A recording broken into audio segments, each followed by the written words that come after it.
Welcome. My name is Sandy Raymond. I am the brand new spanking fresh library director. That's good. Now I sing the Love Boat song. I'm the recently appointed director of the Wayland Free Public Library. I am very proud of this library and excited at the prospects of possibility and change in front of us. Make it a little louder. Yes, I can. Today, we are honored to be hosting a Gossels program from Youth for Human Dignity. We are delighted to see you all here. Pardon my cue cards. For this particular event, I would be remiss if I didn't acknowledge the efforts of our own Rachel Seidman-Kurtz. Rachel has worked tirelessly logistically and planning members to make all this happen, and we're very grateful. Rachel, are you someplace that you could stand and bow? There she is. Yay, Rachel! Okay, you don't want to hear me though. Look at Chris. He knows how to use one of these things. I'm a librarian. I'm supposed to be talking quietly. So it goes against every fiber of my being. I also have been asked to mention that if any of you have happened to brought along books, Chris would be delighted to sign them afterwards. And without further ado, I hand the podium and this fabulous microphone over to Suzanne Woodruff, the trustee who administers the Gossels Fund. Thank you. Glad to have you here. Thank you, Sandy. A big welcome to our new library director. Good afternoon, everyone. As Sandy has said, we are excited about the possibilities here at the library, and one of them is an opportunity to build a new library. This past July, Wayland was awarded a grant from the Mass Library Board of Commissioners. Please check our library website for all the latest regarding our grant and next steps. We look forward to and need everyone's support. Today's program is brought to you by the Gossels Fund for Human Dignity. The fund was established to foster and augment programs, activities that encourage people to respect, treasure, and protect the rights of all human beings to live in dignity, freedom, and peace. Like today's program, we seek to support this mission, encouraging reflection on issues of human dignity. November is Transgender Awareness Month. In honor of that, our speaker today will share his own experience. He grew up in Wayland, and with the help of the skills he gained in the family advertising business, Arnold Worldwide, as well as his unfailing sense of humor, he rebranded himself and orchestrated what was quite possibly the most widely accepted and embraced gender transition of its kind at a time when the word transgender didn't exist. After building an award-winning career spanning nearly 20 years, he left his post as Executive Vice President and Group Creative Director to write his memoir, Balls, It Takes Some to Get Some. I know many of you have read his book and loved it as much as I did. He's become a sought-after speaker, and we are very lucky and happy to have him with us today. He's been inspiring audiences with his courageous story and compelling message that we actually have the power to control how others define us. His book is an Amazon bestseller, Forward Review's Indies Gold winner, and rated one of the best books of the year by Shelf Awareness. I think I will let Chris Edwards tell you the rest of his story. Please join me in welcoming Chris Edwards.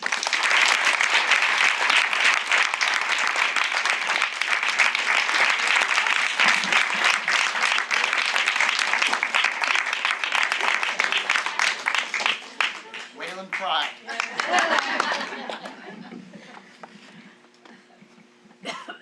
Can you hear me now? Yeah. All right.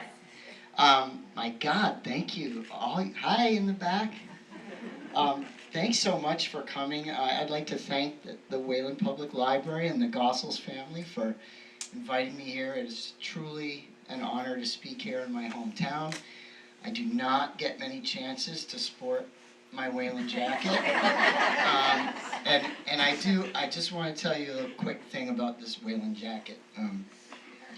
It kind of looks a little newer. I think I see Karen. Hi, Karen Hoy.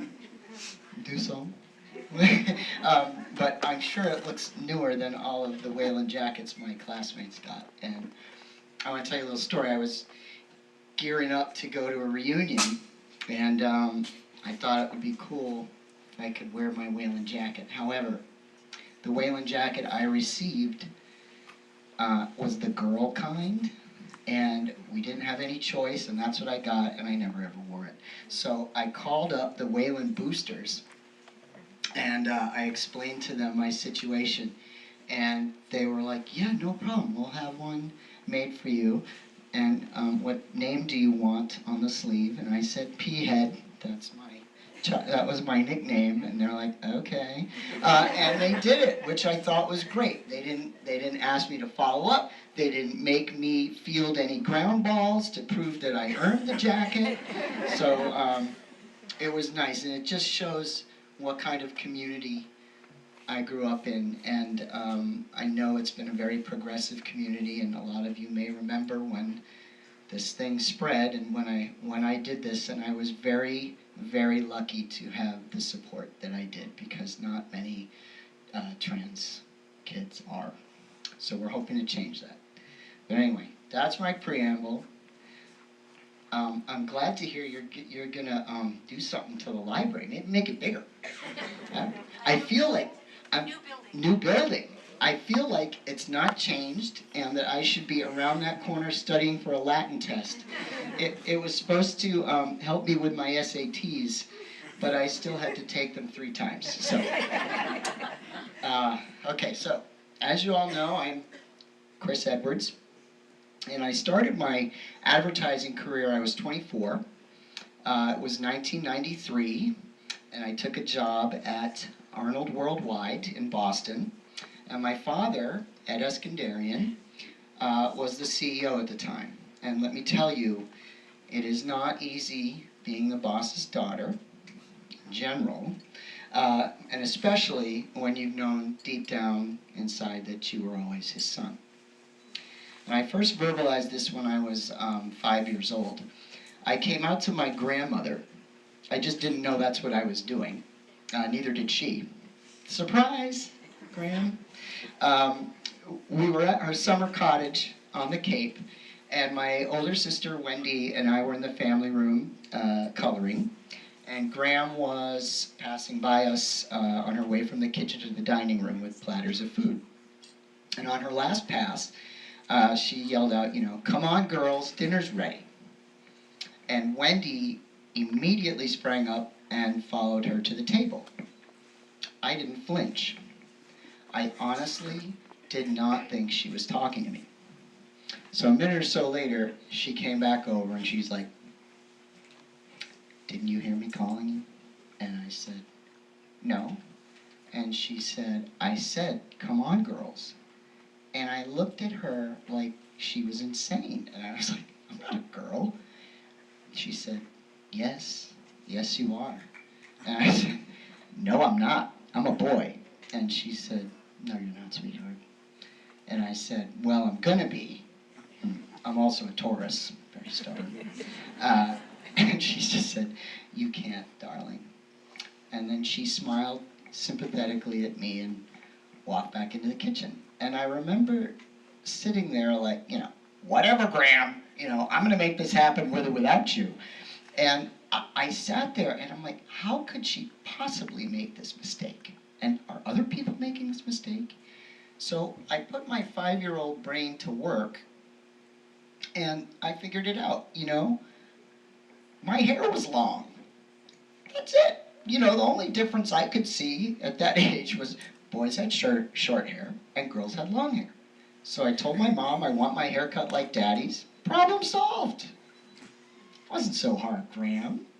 It wasn't until the next summer that I realized I was lacking certain equipment. Back at Gram's house on the Cape, that seemed to be where everything happened. This time I was with Wendy and my cousin Adam, who was there in the overalls. That is me in the red danskin getup, and Wendy in between us. But anyway, we were out on Graham's back deck having popsicles, and Adam nudges me, and he says, "Watch this." And then he turns to the side, and he pees in a perfect arc right over the deck rail. And I was like, you know, how did you do that? You know, when I pee, it goes straight down. And I'm thinking he's doing like a magic trick. And I'm like, do you have a squirt gun in there? And Wendy's like, duh, he has a penis. And I was like, oh, man.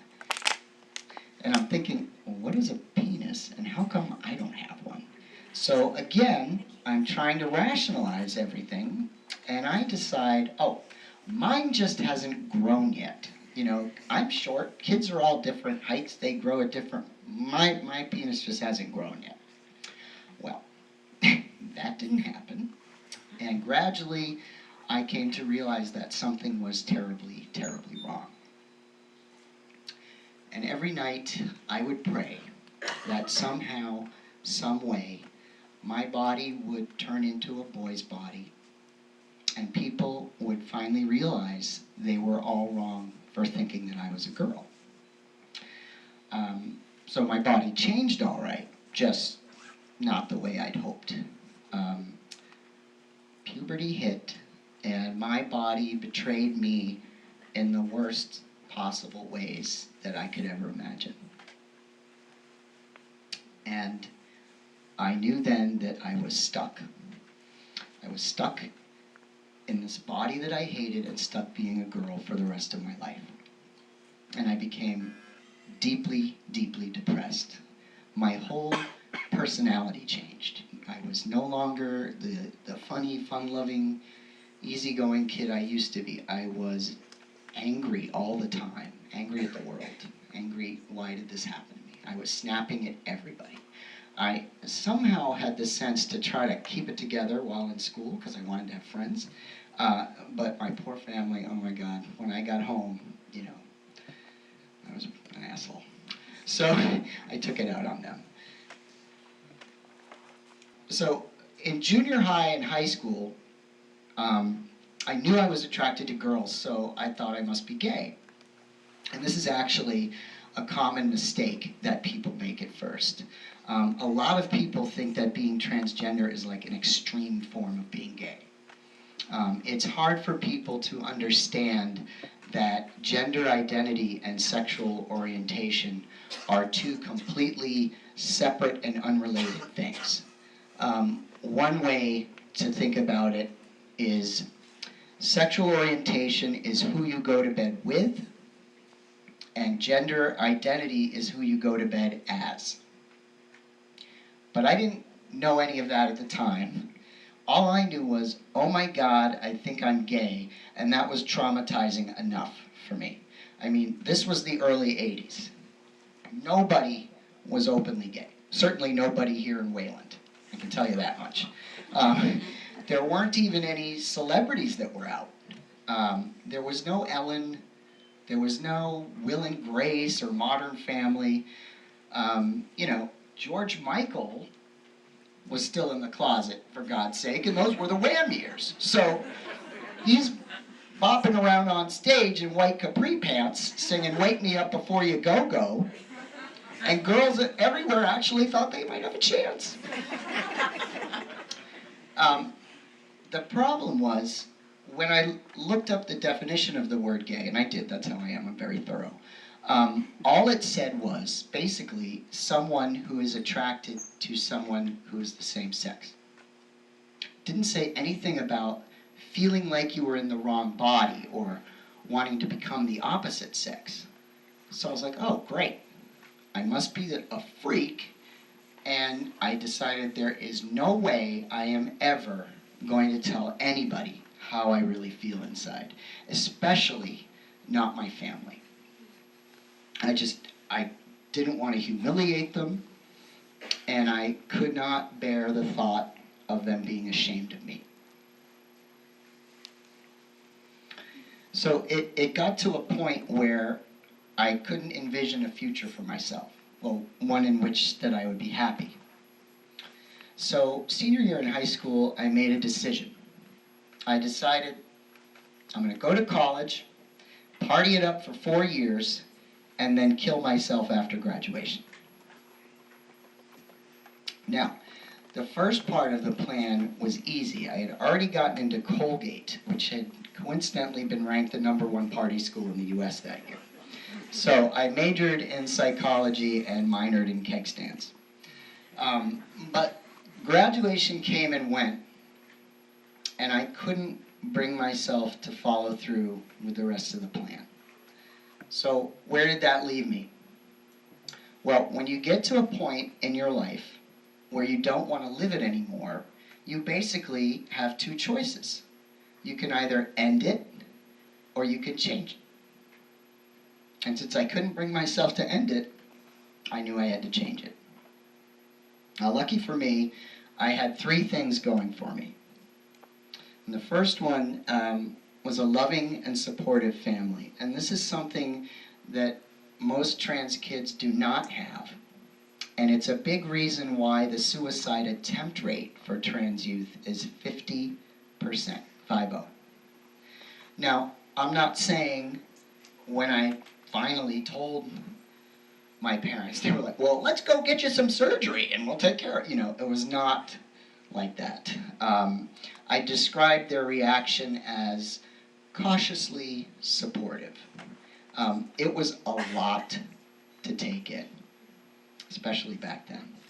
And back then, there was very little information on this, and certainly no success stories that they could point to. There was no one they could look at and say, oh, well, that person did it and turned out okay. Chris will be fine. They didn't have that. And surgery was nowhere near where it is today, especially going from female to male. It's a lot harder to add down there than it is to subtract, if you know what I'm saying. So they were scared for me. They were scared I was going to go through all of this only to become a social outcast, lose all my friends, and end up worse off than I already was. And I remember a few weeks after I told my family, my dad asked me if I'd go for a walk, and we went for a walk, and he'd been processing the news. And he said to me very hopefully, do you think you could just live with it, you know, stay the way you are, and just consider this your handicap? And I looked him in the eye, and I just said, you know, this is my identity. It's not something that I can compartmentalize and put on a shelf and forget about. It's who I am every day. And if I have to continue living my life as a girl, I would just rather not live it at all. And he hugged me, and he said that we would get through this together as a family. And it was that feeling of finally not being alone with this anymore that gave me the hope and the courage to take the next step, which was therapy. I will say, finding the right therapist was critical to my getting through my transition as successfully as I did. Anyone who knows me, and there's a few of you here, anyone who knows me knows that I am a worrier. I worry about everything. It is hardwired into my DNA. To give you an idea, in high school, my classmates voted me most likely to get an ulcer. I still don't have one yet, so the jury's out on that. But so you can imagine when it came to changing my gender in front of everybody I knew, I was consumed with worry. Worry about what are people going to think or say or do. It was paralyzing. And I figured, oh, my therapist is just going to say, well, you can't worry about what you can't control. But she didn't. She said I actually could control how other people treated me. That the way I acted could shape the way other people reacted. And figuring that out was like unlocking the secret inner power I didn't know that I had. And it was knowing that I had that power that gave me the balls to go ahead and change my life. Which is why I hold my therapist in such high regard. That doesn't mean I didn't want to kill her at times, especially in the beginning. I remember my first visit with her. I showed up at her office in just outside of Harvard Square, and she opened the door, and she was exactly what I envisioned a Cambridge therapist would look like. Medium length, straight brown hair, part in the middle, graying, no makeup, turtleneck sweater, corduroys, chunky necklace, sensible all-weather walking shoes, Subaru Outback parked in front. Anyway, so I go in and I sit down, and she's staring at me, and I'm waiting, for her to start the session, and she just stares at me. So I'm staring at her back. And, I'm a psych major, so I know she's trying to pull something on me. So I'm waiting, and then finally I just was like, okay, so where should we start? Where do you want to start? I don't know. Wherever you think is best. Where do you think is best?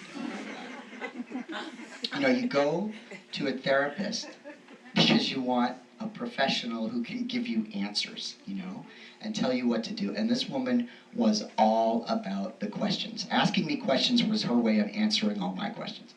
But every session, she was constantly challenging me about my feelings of gender, just constantly. And as annoying as it was, it actually was a very good thing, and turned out to be a very good thing. My initial plan going into this was to move away and go transition where nobody knew me and do this in secret. It seemed like an easy way out.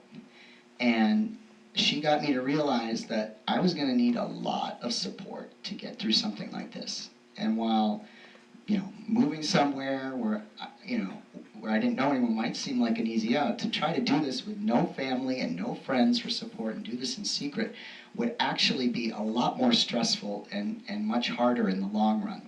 So she was the one who opened me up to staying here and staying in Boston and transitioning at Arnold. Which leads me to the third thing that I had going for me. I worked in advertising. So I was able to take the branding and marketing principles that I'd been applying to my clients' brands and businesses and use them to rebrand myself. So, before I get to that though, there's one myth out there I just want to clear up. I think a lot of people think someone decides they're transgender and then boom, they show up to work the next day in a wig and a dress, or a haircut and a tie in my case. While some people may choose to go about it that way, that is certainly not the case for everybody. Everybody transitions in their own way that they feel is best for them. Today we have social media. You might know people, young people especially, who come out on Instagram or Facebook. Some document their physical transitions on YouTube even. So it's very different. Everybody's strategy is different. And to understand my strategy, there's another thing about my personality that you need to understand. I am not type A. I am type A+. Maybe even A++. Jen, I know you know. So, when it came to something as important as planning my gender transition, you can bet your ass I planned the shit out of that thing. All right, so let's talk about what I did. Now, the first thing we do in advertising, in all rebranding situations, is take a look at the landscape. And so I'll give you an example. Like, let's say I was going to rebrand Volkswagen, right? I would look in the auto category and look at all of the cars in its class, in the same class, and get a big picture for what's going on out there so that I could differentiate it. So I needed to do the same for me. So let me paint the picture for you. It was 1995. Transgender was not even a word yet. The word was transsexual, which had very negative connotations. It still does. You should never use it. And the only points of reference people had were what the media showed them. So movies like The Silence of the Lambs, everyone who's seen this probably remembers Hannibal Lecter, but the serial killer that they were trying to hunt down the entire movie, there was 30 seconds of dialogue that explained his psychology, that he was a frustrated transsexual who was rejected from all the gender clinics, so he went around skinning women so he could sew a female body for himself and wear it like a suit. Nice. Even comedies like Ace Ventura: Pet Detective. I was laughing all the way to the end. Spoiler alert, for those of you who plan to rent it or whatever, DVR it, Lois Einhorn is actually Ray Finkel, a mentally unstable transsexual. And then, of course, there are these stellar guests on Jerry Springer, as seen in this episode titled Tranny-licious. So I had my work cut out for me. You know, not only did I have to rebrand myself, I had to rebrand the entire category, because this is what everyone knew. Not an easy task. So the first thing I'd have to do is figure out what my brand message was going to be. So in advertising, the brand message is basically the one thing a company or brand wants you to take away after you see their ads. It's often boiled down to a tagline. Good ones boil it down to a tagline. So, for example, Nike's Just Do It campaign. So the brand message behind Just Do It was, we're for serious athletes, professionals, and also regular people who will not let any excuses get in the way of their workouts. And that is why I wear Converse, because I will take any excuse I can get to avoid it. This was my tagline. This was my brand message. I just simply wanted to convey that I was not a whack job like the media might portray, and let people know that I am normal, that I am still the same person they already know and love on the inside, just I'm going to be a little different on the outside.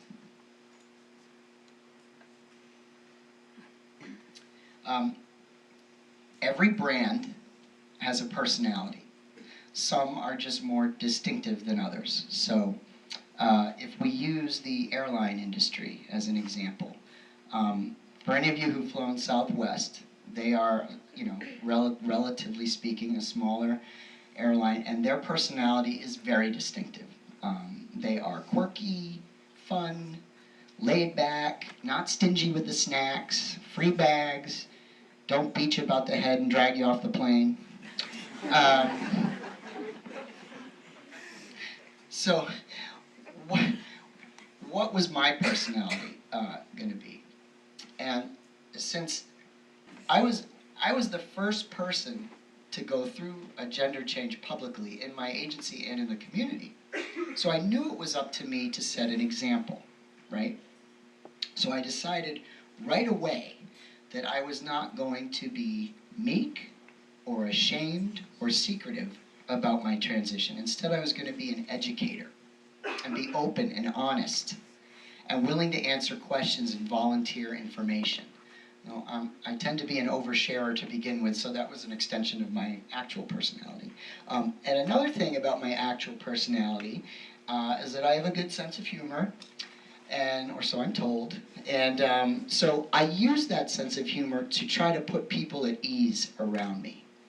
the last thing I wanted was for my coworkers to avoid me out of fear of saying the wrong thing, which is something we all tend to do in awkward situations, you know? You don't want to say the wrong thing, so you just avoid it, avoid the person. So I tried to make jokes here and there to show people that I wasn't so sensitive about it, and I wouldn't bite their head off if they messed up a pronoun here and there. And the first time I made a joke about this, it was like an involuntary reaction. I didn't plan it. I just happened to be walking down the hall toward the edit suite at Arnold, just as the head of AV was explaining to her intern what all of the different adapter cords were. And I happened to be outside her open doorway just as she held up the 90s version of this one. And she was holding it up and she said, "This is a female to male." So I stuck my head and I said, "Hey, stop talking about me." Got around. The summer outing was right around the corner, so I got some good mileage out of that. But I think it really helped. It really helped put people at ease. This might be hard for some of you, especially younger people, to believe, but back in 1995, there was no real internet yet. You couldn't Google anything, there was no Google. So what was formerly a disadvantage to me as I struggled to learn about being transgender was now an advantage to me, in that I had virtually complete control over the information flow. They couldn't get information anywhere else, really. So I would share only the information I wanted people to know, and I would tell the story my way. So the question was, how was I going to get the word out? And this is where you need a communication plan. And this is where brands would step, well, do we do TV? Should we do radio? Well, obviously I'm not doing that. So I needed a grassroots approach. Now I knew that the best way would be for it to come from me personally. Nobody can tell my story like I can, right? And because of my father's position at the company, I decided that I needed to tell the executive board. Out of respect, I wanted them to hear it from me first. I don't want gossip trickling up. I was trying to control as best I could. So, okay, so let's say I tell the executive board. What about the other 500 people at the agency? How are they going to find out?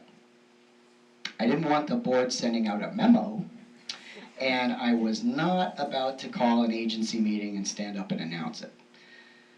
So this is where my background in advertising really came in handy. At the time, the big trend was evangelism marketing, or brand evangelism. And what evangelism marketing is basically encouraging people who love your brand already to go out and actively spread the word organically on your behalf and talk you up. So it would be like if you were shopping at North Face and they said, "Hey, we'll give you this free jacket, just wear it to school," you know, and you love this jacket and you wore it to school and you're like, "Oh my God, it's so soft, touch it, feel it, try it on, you know, oh, this is the best jacket ever." Then you would be a brand evangelist. Today they call it word of mouth marketing. It's cooler, doesn't sound religious. It's just a hip way. It's probably more accurate and easier to get. But back then it was called evangelism marketing. And at Arnold, our goal was to turn consumers into brand evangelists for our clients. And it hit me, well, why not turn my coworkers into brand evangelists for me? And that's what I did. One by one, I came out to roughly 12 of my closest friends at the agency. I told them my story in great detail, coached them on how to share my story with others, had them practice on me, which was a very good idea. And then I told them the date and the time of the board meeting. And that as soon as that board meeting was over, to just go out and start spreading the word. So the board meeting was on a Monday from 4 to 6 p.m. And by 11 a.m. the next morning, the entire agency knew. I see some of you look nonplussed. So let's remember, there was no texting, no Snapchat, there were no smartphones. So give me some freaking credit. That was pretty fast. Right? So how'd it go over?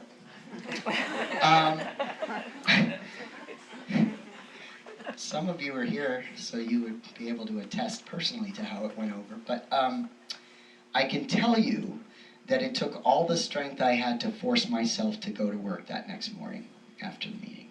I did not want to go. But I knew if I didn't go in, people would think I was ashamed. And I was not ashamed. So I went in. I just made a point to get in really early, 8:45. That is extremely early for creative people. I knew there would be no one in the creative department before 9:30. And it was a little after 9:30 when the first person showed up at my office door with tears in his eyes, and he just told me how brave that he thought I was. And then the next person to show up was the head of print production. And she stood in the doorway and she just said, "Hi." And I said, "Hi." And she said, "When you know, let me know how you want me to do your new business cards."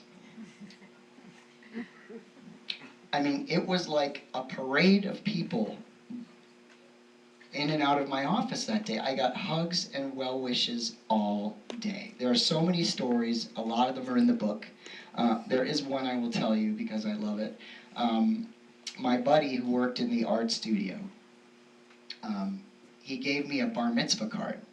Now, neither of us is Jewish, but it was very appropriate. On the cover of the card, it said, "Congratulations, today you are a man."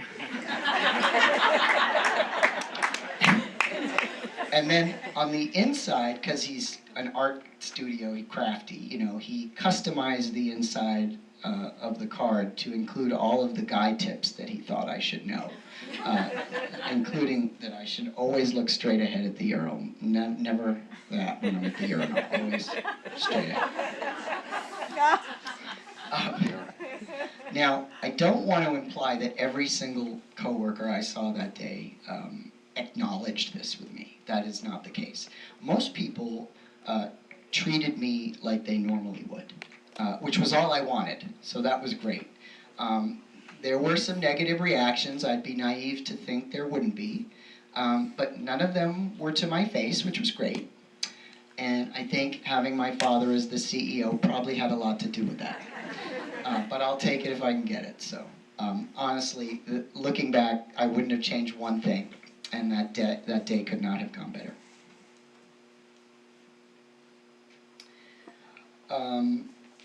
So in advertising, it all comes down to execution, right? Can you fulfill the promise?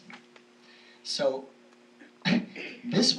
all of this went into day one. This was just day one, the announcement. I hadn't even begun to transition yet. So I made my announcement. And then you know what I did? Nothing. Nothing. For 2 weeks. I just wanted to give people time to sit with it, let it sink in, before I made any changes, including which bathroom I was going to use. Even back then, all those years ago, 20 years ago, the one thing the executive board freaked out about was my using the men's room. So, I told them, listen, I understand this might be an issue, so for the first 2 weeks, I will not use the men's rooms or the ladies' rooms at Arnold, and I didn't. You're probably like, what did you do? So, at the time, I had this windowless interior office, and it had a support beam. It was a really weird shape, and it had this support beam that kind of made an alcove. So I had facilities come up and put up a curtain to block off the alcove, and then I had a bucket. Come on! I had to. For a second, I had to. No. What I did was, every time I had to go, I had to take the elevator down 14 floors to the lobby, go out the back exit, around the corner, up 2 blocks to a cafe that had a unisex restroom, single stall restroom. Inconvenient? Yes. Especially when you have a bladder the size of a grape, like I do. I've had to pee for the last 10 minutes. So, but honestly, it was better. I knew it was the right thing to do, and it was better for everyone in the long run. And when I first used the sacred men's room, and ladies, it is a total step down. You are not missing anything. When I did finally go in there, the first few times, yeah, people talked, oh, I saw Chris in the men's room, you know, but there's nothing to say. I didn't have outdoor plumbing yet. I was using the stall. And unlike a lot of the guys going in there with reading material, I wasn't making a day of it in there, you know? Seriously, this one guy I saw strolling with a Harry Potter book stuck under his arm. Really?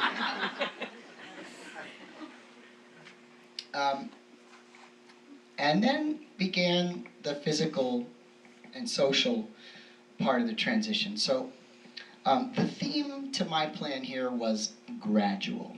If there was one word I would use to describe my plan, it would be gradual. Do everything gradually. So, for example, I had always had short hair since I told my mom back when I was 5. But it was always like a sort of nondescript, gender-neutral haircut. So now that I had started this, I could have just gone to the barber and got a buzz cut.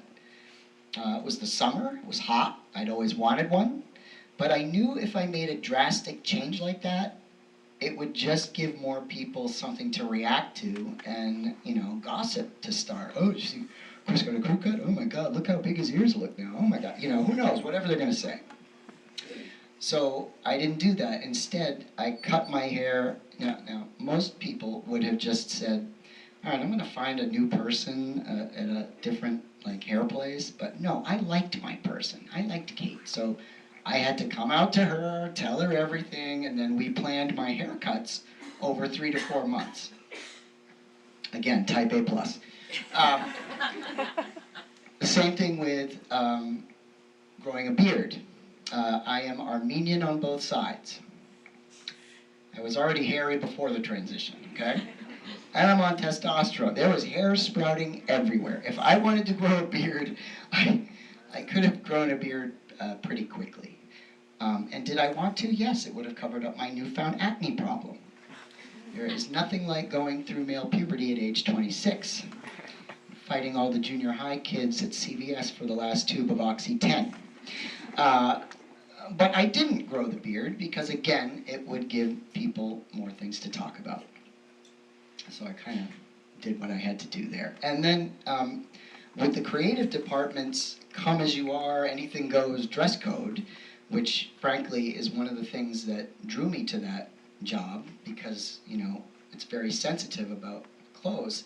I was already wearing jeans and button-downs and sneakers to work every day anyway. So aside from when I had a client meeting and needed to wear a sport coat or a tie now, my daily wardrobe changes were very minimal.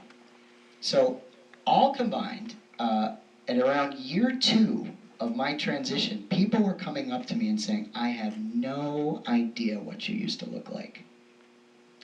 I liken it to when someone loses a lot of weight, like you haven't seen them in 25 years, or you haven't seen them in a year, and they've lost 20 pounds, and you're like, oh my God, but if you've seen them every day, and they're losing a little bit a month, then you kind of really don't notice as it's happening, and that's sort of the phenomenon there. Finally, there is the surgical aspect of transitioning, and I won't get into it deeply, it's in the book quite a bit. But the general rule of thumb, just so everybody knows, is you should never, ever ask somebody who is transgender whether they have had or plan to have surgery, especially bottom surgery. It is none of your business, which makes it an invasive question, but it's also an offensive question. And I've seen activists and advocates and in the press and on TV, and they all talk about, and they say, it's offensive, never ask, it's offensive, it's offensive. But I keep waiting, and nobody takes the extra step to explain why it's offensive. Does anyone know why it's offensive? Anyone? Do you want me to? I'll just tell you. So, your gender is not defined by what's inside your pants. Your anatomical sex is defined by what's inside your pants. Your gender is defined by what's inside your brain. So by asking someone who's transgender the surgery question, what you're really implying to them is that you don't believe they are the gender they affirm they are unless they have surgery to alter their body. And the fact is, a lot of trans people don't have surgery, or they might have some surgery. It's a personal decision. It could be for a number of reasons. It could be pain. They don't like pain. They don't like fear. It's a scary prospect. Their insurance might not cover it. Maybe they don't have the support. Maybe they're just happy with their bodies the way it is. Who knows? Everybody's different. For me, I knew I wanted to have surgery right from the beginning.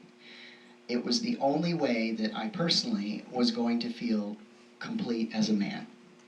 And there was a 5-year period there where I underwent 22 procedures. That's one every 3 months. I did the math, you're welcome. You know, the deluxe model does not come easy, folks, I can tell you that right now.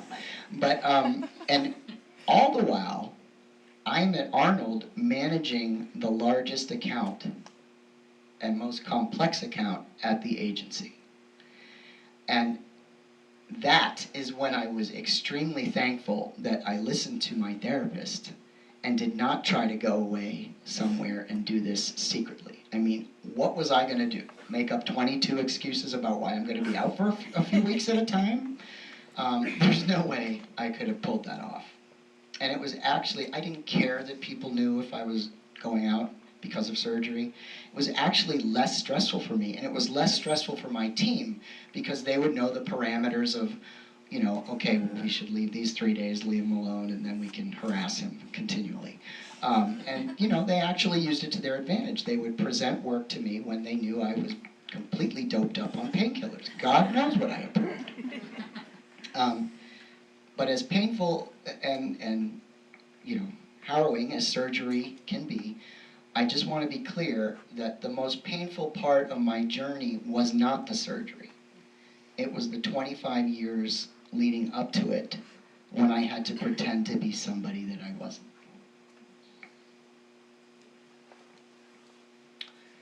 I Bitmoji. Do you Bitmoji? I had one long-term goal when I set out on this journey, and that was not to let my transition define me. I just wanted to get through it and be the man I always knew myself to be. It took time, and all successful rebranding campaigns do, but in the end I achieved that goal. I am not my parents' transgender son. I'm just their son. You know, my friends don't introduce me as their trans friend Chris, just Chris, or Eddie, or P-Head. And at Arnold, I wasn't Chris Edwards, the transgender creative director. You know, I was just a creative director. Well, I was an executive vice president, group creative director. I don't want to sell myself short, but you get the point. It may sound weird, but the fact is, I don't consider myself transgender anymore. You know, to me, I was transgender. The definition of a transition means you've gone from here to here, and I'm here. So if I had to check a box, I would not check transgender, I would check male. To me, I was transgender. That part of my life has been over for a while. Well, until I decided to write a book about my experience. It's called Balls. Takes some to get some. And I know that the library has a bunch of copies here on loan, and the Wayland Depot has a bunch for sale, and I'm happy to sign any books that you brought if you want. My hope in writing the book was that everybody, cisgender, does anyone know what cisgender means? Yes? Cisgender means anyone who isn't transgender is cisgender, okay? So this book, a lot of people say, oh, you wrote this book for transgender people, it's gonna help them so much. And I'm like, I wrote this book for really a mainstream audience. I figured hopefully transgender people would read it, but I'm trying to educate everyone, because that is the only way we're going to change things. So my hope was that everyone would read the book and feel inspired and empowered to live their own truths, whatever those may be, all the while becoming more accepting and tolerant and helpful to trans people who are just trying to do the same thing. And that was also my hope of what you guys might get out of my talk today.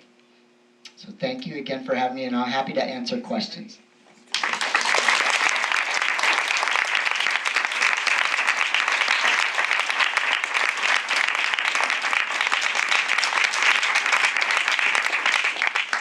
All right, so if anyone has any questions, I am very open about answering all questions. Do not be afraid you'll offend me. If on the off chance you do, I will just be very polite and tell you why it's an offensive question, but I guarantee you, they're probably, as long as you don't ask me about penis size, we're in the clear. Yes? What I wanted to tell you, I didn't know there were girl and boy Wayland jackets. Maybe there There aren't used to any. be. Are there any more? I don't think there are anymore. Yeah, I don't think there is. Oh yeah, the girls' ones were like cropped and like had pointy Now they're the shoulders. same, like that. So that's great. And what about the graduation gowns? Are they different colors or all one? All one. I don't know, I think they're That's all great. black. Ours were They're all different. one. Ours were All right, different. Ours that were. wasn't my question. Okay. Okay. So you want a real question? You gotta. My question, and again, I mean, what, my daughter is friends with a lot of people who are young. She's 16, and she's been friends at camp with people who are working on transitions and things, and it's a very new world for me. And I'm just curious, like, how, have you studied, or do you have any thoughts on how we think about gender in our minds, or if, like, perhaps, I know there was a runner, and they tested her because she had she called herself, she says she's a woman, I mean, she is a woman, I guess her parts, but they said she had too much testosterone, they weren't gonna let her run as a woman, because she was a much better athlete. Yep. So I'm curious, like, and they were then testing her DNA, and I'm curious whether, like, different DNA patterns perhaps cause ideas It in can. the mind. I don't know.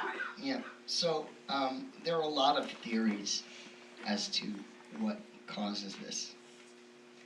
And there's a camp, which I'm in this camp, that it's something that happens in the womb with hormones, and they've studied brains. So my brain would look like a male brain, and vice versa. Other people think it's, well, your situation made you that way, whatever. People have different opinions, but there's been studies that have shown that it's brain chemistry. But some people have a chromosomal difference. And there's a model named Tula, who was one of the James Bond women. She's pretty hot, but she had a chromosomal something, and in my book I talk about how I'd seen her, and I forced my doctor to do a chromosome test because I wanted biological proof, so people wouldn't think I was nuts.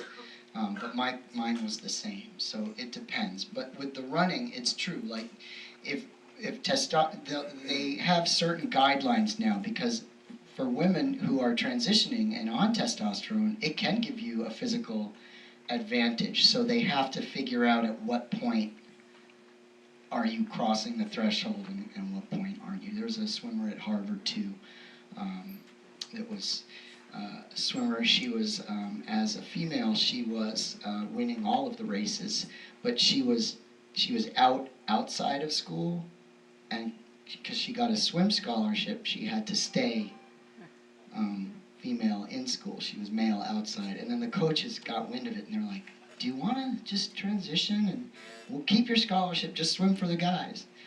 So that's what he did. And now he said he loses all the races in his time. I think you got to look at the big picture. Yes. Hi. So I heard you on NPR, read your book, it was awesome. Everybody should read the book. Thank you. Did you hear that? She said everyone should read the book. No, it was good. Thank you. So I think we're probably around the same age. Are you 35? I'm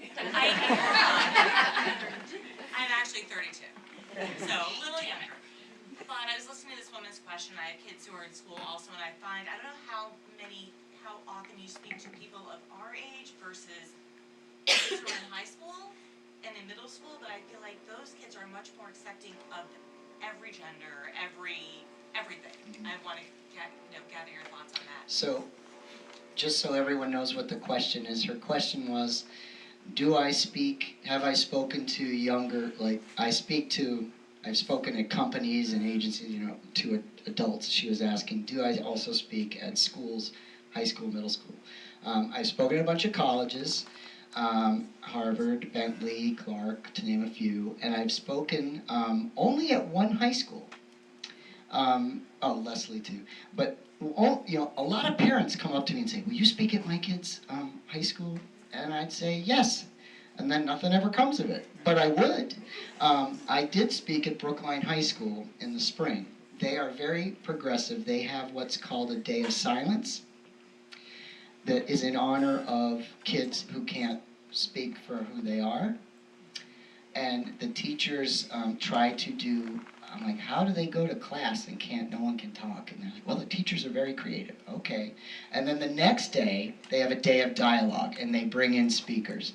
So they said to me, we have 1,000 kids coming, and we're streaming you into the classrooms that couldn't get in. I'm like, how many people go to your high school? And there's like 1,400 or something kids at this high school. But I was picturing it as I went there.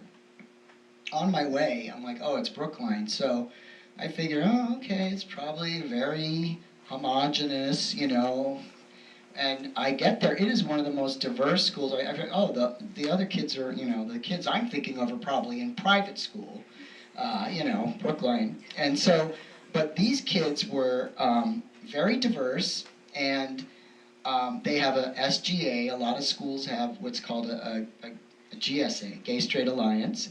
And there were a lot of kids there. There were kids from the middle school that were there. And I'm like, are you in high school? I mean, they were like this big. And I'm like, am I just used to, from watching 90210? Because they were all 30 playing high school kids. But they're like, we're from the middle school. I was like, oh my God. And so they already have that. And we would have never had anything like that. But when I gave my talk, it was similar to this one. And because I asked, should I make it more about high school to the people who brought me in, and they said, no, the kids already know what it's like being in high school.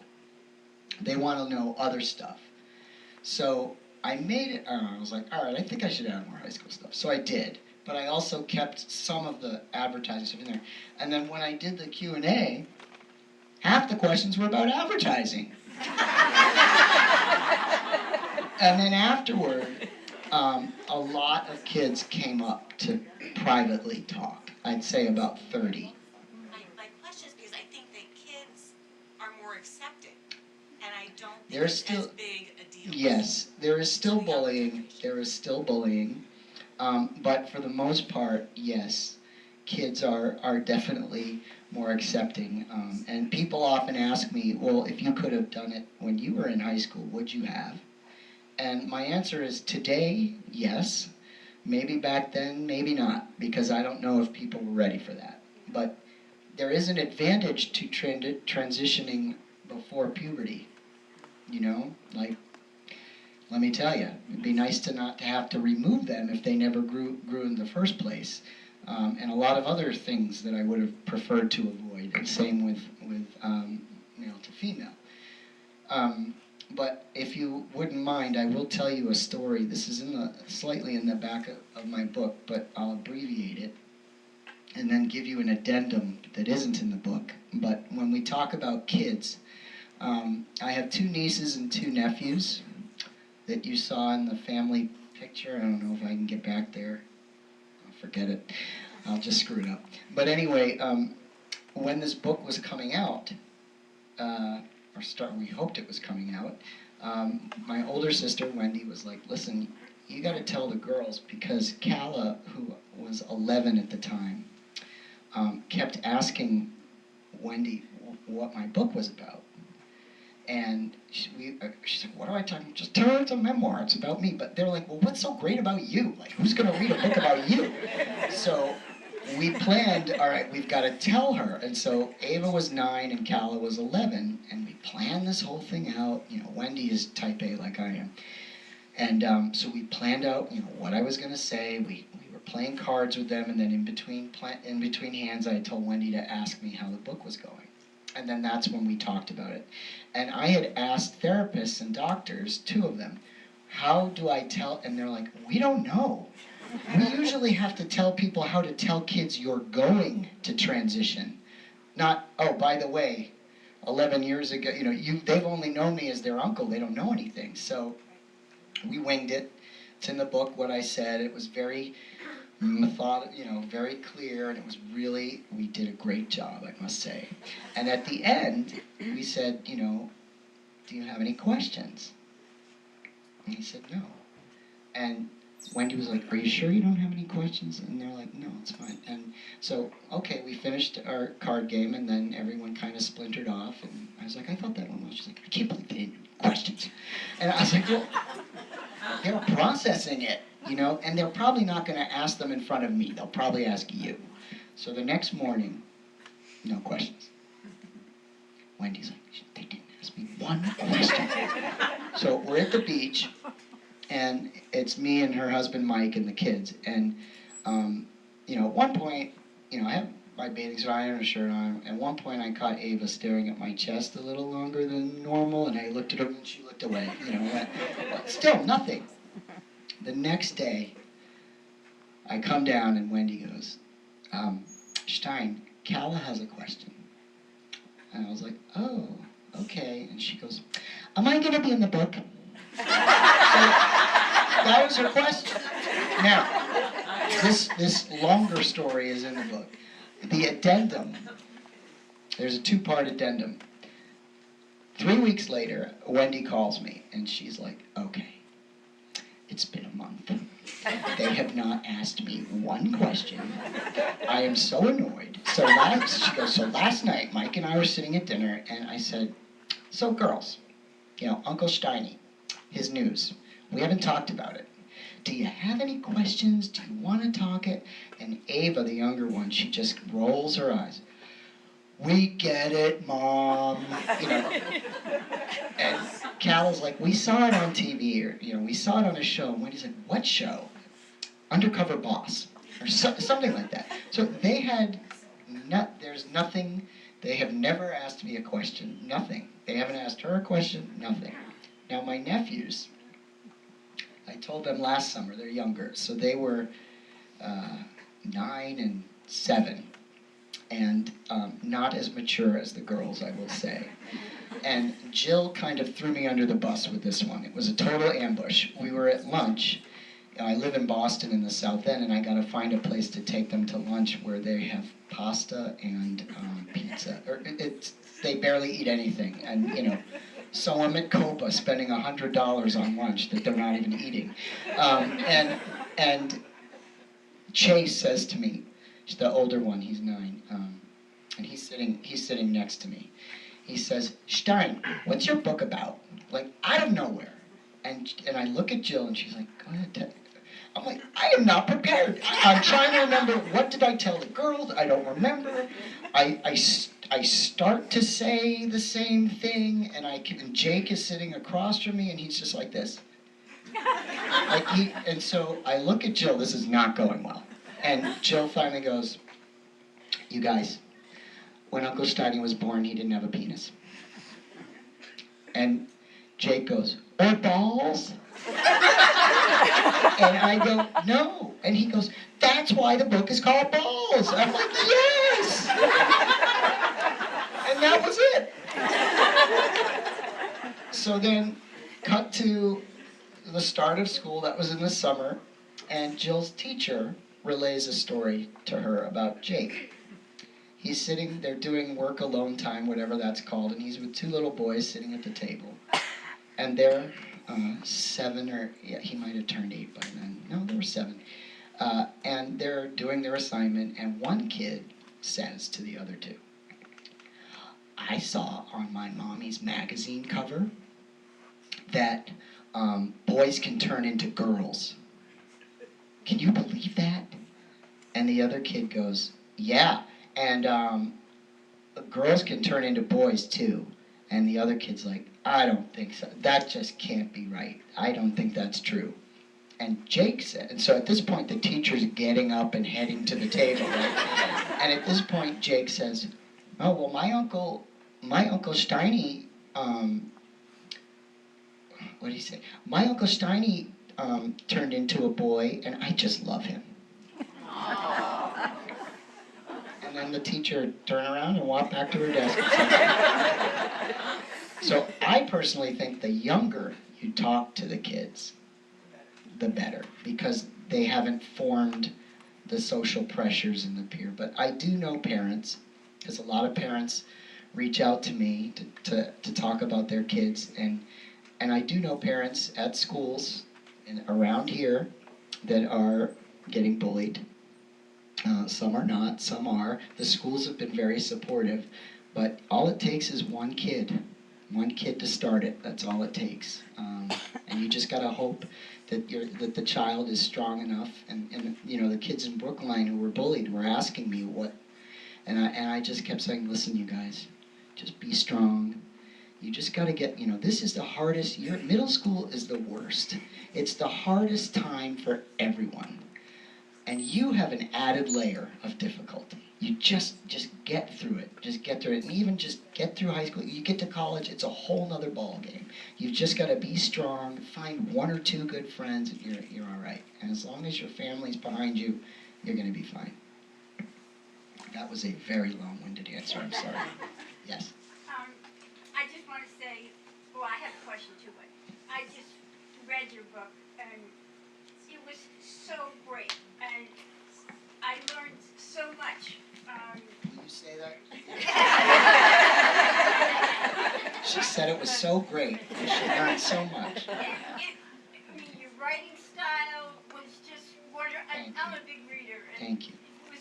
it was great. Everybody should read it. And I think sometimes maybe people didn't react the way you thought they were because we already knew it Yes. from the book. From the book, It right. wasn't a surprise when Right, you right. said certain things. I was surprised so many people came if they read the book. I figured you'd be like, "Oh, I've already read it, who cares?" So thank you for coming. And my question is, are you still in touch with Doc? Yes, I saw him a little while ago, actually. He's still in Nashville, and he does general plastic surgery. So he hasn't done. He's taken a break from doing these because it's long and there's potential for complications. But I just saw him in April. He's a character. He's a character, that one. He really is. And on a side note, thank you for complimenting my writing style, because I will tell you all, if you're trying to get a book published by a traditional publisher, you have to have a very thick skin, because I was rejected so many times because they told me my writing style was terrible and that I should hire a ghostwriter. And I kept saying, they're like, it's too pedestrian. And I'm like, well, you know what? I'm not writing for the, intellectual, 1%. I'm just trying to write the way I talk, and so people can breeze through a book and not have to look up words. In advertising, I'm a copywriter, and I write dialogue, and I kind of try to write how we speak. So I appreciate that. Thank you. I feel like I know you from Oh. yeah. Thank you. We'll try the back first, because I feel. So this is something of a long question. You mentioned a figure in your book that, and I think you got it from a transgender support organization, that the incidence of true gender dysphoria, I think you said, was about 1 in 50,000. That was back in the day. That's what they were reporting back in the day. Now they're saying it's 1.3 million, they're estimating. But there's no way to estimate. No one asked me. So You know what I mean? It's very hard to. my Collect data. question really relates, you said that because it's much easier to do this before puberty, Yeah. which makes sense. On the other hand, I read at one point in one suburban high school, not ours, and I know there are transgender students in ours, but that in one suburban high school there are as many as 6 people transgendering female to Transitioning, male, yep. which seems statistically way over what one might expect. And my stepson, who is 35, tells me that many of his classmates experimented not with gender but with their sexuality until they were in their late 20s, and that then most of them reverted to what they had assumed they were originally. So that gives some rise to some concerns for me that adolescence and early adulthood is a time of enormous uncertainty and experimentation.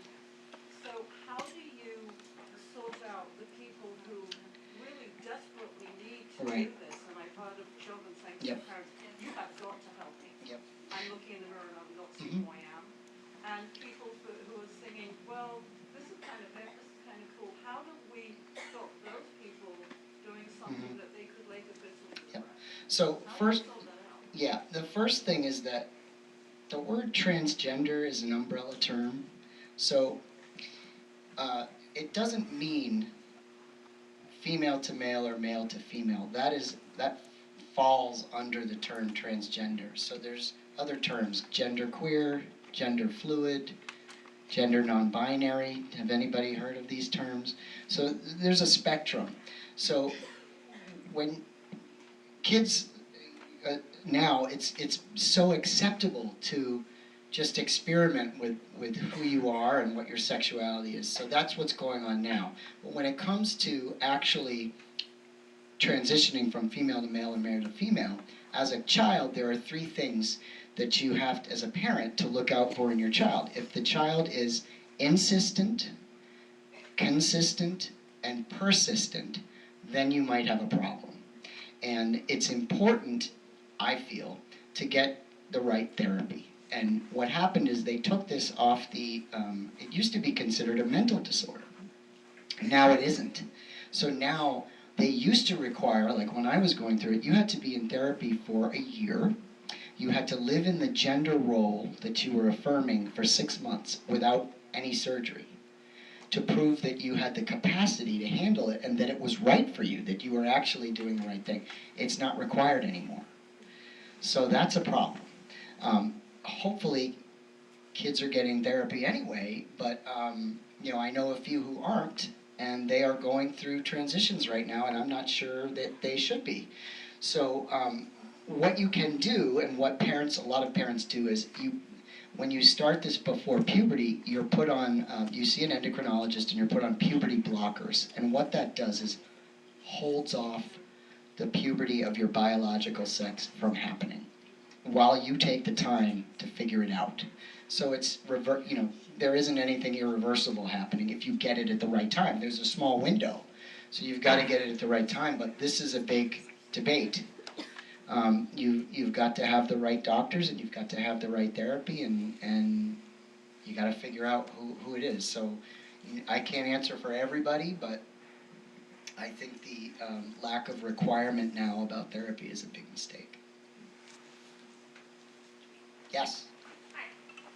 I was wondering about how you navigated romantic relationships in your life.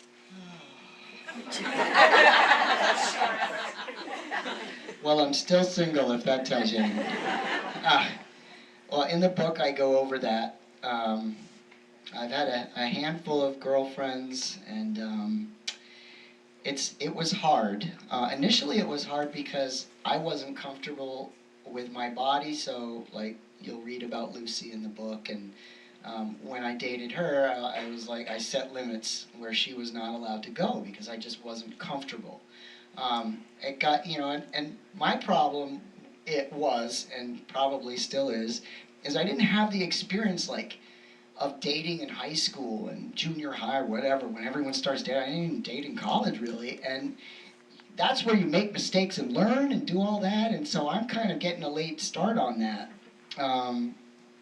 And my last girlfriend, we were together 3.5 years, and I want to get married. She wanted to get married, but we weren't right to be married together.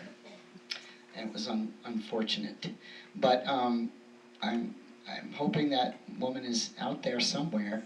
But it's hard. And what's hard now, and I'll tell you this, I didn't, for someone who's a planner, I was in a relationship when I set out to write this book. And as I said before, I never wanted this transition to define me. And it really has been defining me. So I'm struggling with this. And I'm actually in the process of, I'm going back to advertising, to get my other life back. So that this isn't the one thing about me that everyone thinks of now. But with dating, when I go on dates, girls Google you. I've got this online footprint now, and there it is. And if they haven't Googled me and we're on a date and they ask me what I do, before I would say, oh, I was creative director at Arnold. Oh, what ads have you done? Oh, give me back that fillet of fish, give me that fish, stuff they would have heard of. And then we'd have a nice conversation, and now it's like, oh, I'm a writer. Oh, what do you write? Oh, I freelance in advertising, and I've written a book. And, oh, what's the book about? It's a memoir, and really, some of them really press. And at this one girl was like, well, if you're not comfortable talking about it, we don't have to talk about it. And I'm like, it's not that I'm not comfortable talking about it. It's a little heavy for the first 10 minutes of a date, but here it is. Surprise, so it's hard. And I didn't really factor that in because I didn't think I was going to need to be dating anymore, and it is hard.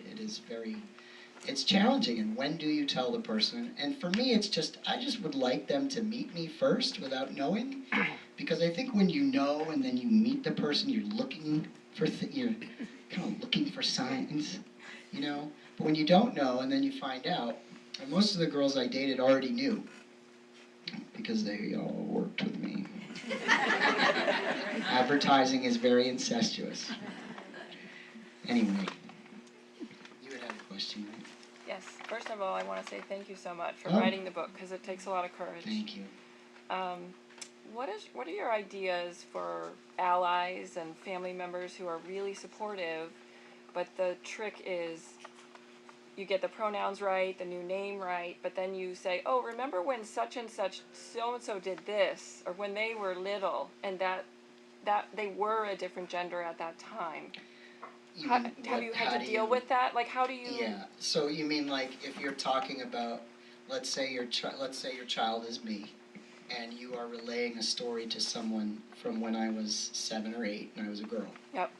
So what you're asking, what pronouns do you use? Is that, or well, just how do you tell around the story? the feelings of you would prefer to say he and his new name, even though at the time, right? So your parents and your friends and It's your aunts hard. and uncles have a different Yes. memory. And what you should try to do is use it's whatever they affirm now is what you should still use, Okay. even if the story happened way back. But it's hard. And I remember my parents, my mom especially, her pictures, you know. Pictures are so emotional. And my mother forced my sisters and I to get our picture with Santa right through high school on his lap. And she's in them with us. So every Christmas she busts these out and I'm like, how many times do I have to tell you? You know, and at one point she brought them out before my nieces knew anything, and I was like mid grabbing them and they're like, what? You know? And she's like, but I'm like, I know, Mom, I know, but just not when I'm around and not in front of people who don't know. Just please. You know, my grandmother, Graham in the book, passed away about 9 years ago, and we all went through, it was really hard, and my mom started putting up every picture she could find, and I was in a lot of them, and I'm like, pulling them down. She's like, what are you doing? And I'm like, Mom, really? And she's like, oh, but I just like that picture of Graham. I'm like, well, snip, snip, snip, cut me right out, you know, cut me out of that picture. So it's hard, it's a struggle, but, you know, as somebody who's going through it, you have to give your parents some room and some time to grieve and some empathy. And, you know, I had 2 sisters too. So my parents had to learn a new way of referring to all of us. They used to say, the girls, are the girls coming? Are the girls this? You know, had I had a brother, they wouldn't have had to relearn that. So now, I mean, I had to drive around a frickin' car, Karen, you remember this, with license plate girls 3. Really?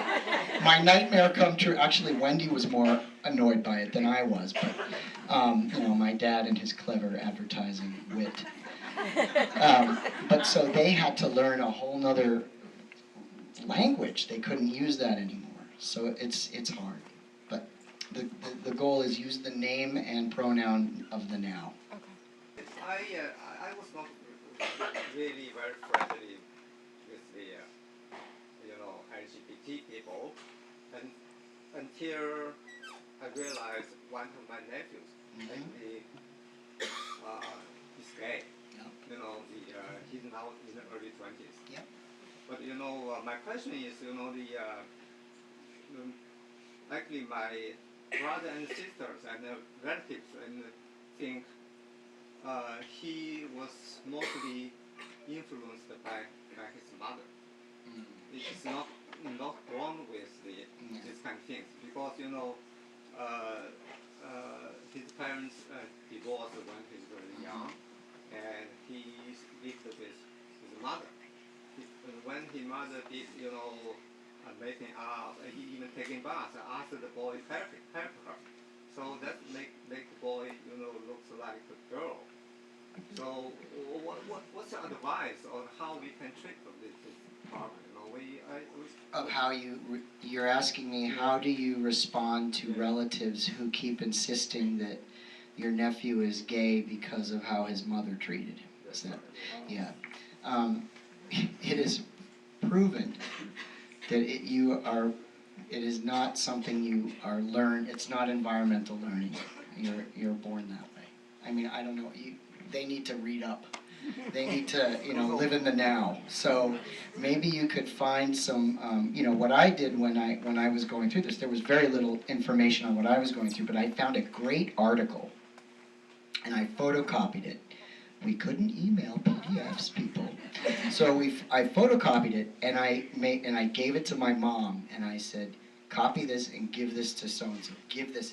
So find an article that proves what you're saying, and that is well written and has points that you want, and email it to them and make sure that they read it, and tell them that it's disrespectful to you and your family that they keep talking that way. They've got to get behind, and anyway, it shouldn't matter. It shouldn't even matter to begin with. It's hard. I know it's easy for me to say, but you know, that's the best I can say. That means the confusion of the gender, problems, problems, the identifications could be influenced by social factors, not born with. I don't think so. So the studies out there say no, you're born that way. Who else? Jen Brentmore.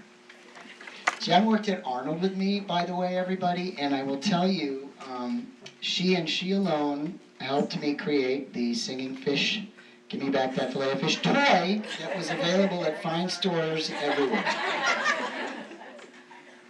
I was just wondering, was your Graham supportive as well? Yeah. You mean after or? Yeah, like during Yeah. the process. I know it's been 9 years since she passed. Yeah. So in the book I talk about Graham. So my mom told her. I didn't tell her. So when you read the book, you'll see how type A plus I really am. I categorized every person that I wanted to tell with a number of 1, 2, 3, and like I did the ones first because I thought they'd be the easiest and would be more likely to support me. I was scared about Graham, and my mom ended up telling her, and she just slipped to me over the phone that she had told her. I'm like, well, what did she say? And my mom said that it makes sense. She's going to write you a letter. So Graham wrote me this letter, and then I wrote her a letter back because she was in Florida. So then when I saw her, she was the same as she always was. She would screw up that pronoun left and right, and everyone would pounce on her. But God love her, she tried. But she was very supportive. And well, no, I'm not even going to get into that. I'll table that because we're running out of time. One last question. I just wanted to ask, besides cutting your hair and not wearing dresses and stuff, at what age did you change your name? I changed my name. I was 26, and I changed it right when I announced that I was transitioning. I started that process right away, and that was to me was, this is serious, and now I'm going to be called this. So that people would have to know, all right, starting now, this is it. This is real. This is happening. I was always called Chris. One thing I would like to say, because this is important, a reporter for The Patch who did an article on this asked me questions, and she asked, when did I change my name? And I told her, are you her? I'm just kidding. And I told her, I said, I was always called Chris, so changing my name from K-R-I-S to C-H-R-I-S was a no-brainer. And she said, okay, great. So was it Christine or I just want to make sure I get it right. And I said, you're not going to get it right. You're going to not put that in your piece. What that's called is called dead naming. And you should never do that to somebody, because it brings back emotional pain for people about, obviously I don't care what I'm talking about it, but for people who are transgender, you should never ask them, what was your name before? That's probably the worst thing you could ask. Because it brings back painful memories, and the name represents an identity that they're trying to leave behind. So, but that said, so it was Kristen, and my parents, so for people who know me, thank God, they just had to stop themselves from adding the TIN. It wasn't like I changed it to a completely different name. Like, the chief creative officer at Arnold was like, well, at least he didn't change his name to Frank. Like something you'd have to totally relearn. Okay, now we can end. Thank you.